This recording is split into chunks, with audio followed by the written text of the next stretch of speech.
Una na pong sinabi nito sa Sara Duterte na mag-antay kayo. Wala na talagang pinagbago ang damuhong ito. Sa harap ng mga alam niyang taga-suporta niya, bait-baitan yan, natural. Kasi mauubos nga naman, malalagas yung mga yon. Kung magpakita siya ng totoo niyang kademonyuhan. Demonyeta ito sabi nga ng marami. Ito po ay tungkol doon sa kung etong si Sara Duterte nga ay sasagot sa impeachment complaint sa Kamara. At ulitin ko, ang sinabi niya ay maghintay kayo. Nako.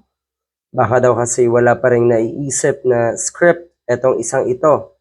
Kaya yan, pa-interview ka pa daw Sara Duterte para malaman ng sambayanan ng mga kababayan natin kung gaano ka kabopols. Ang daming interviews na lutang etong isang ito dahil alam natin na ito'y sa puntong ito, aburidong-aburido na ito.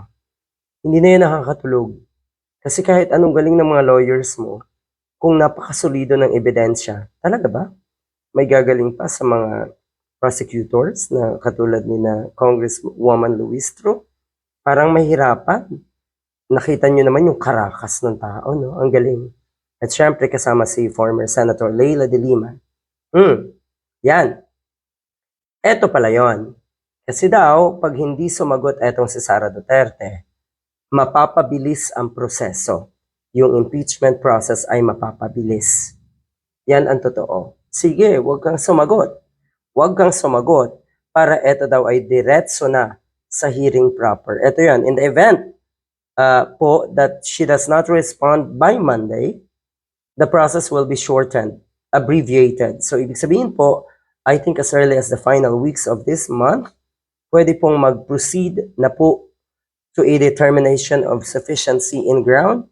Tapos sunod na nga, it will proceed na doon sa hearing. Ang bilis. Napakabilis. Ano nga ba uli ang nangyari doon sa impeachment case ni PBBM? Nasa na? Nakakaiyak, no, mga diehard?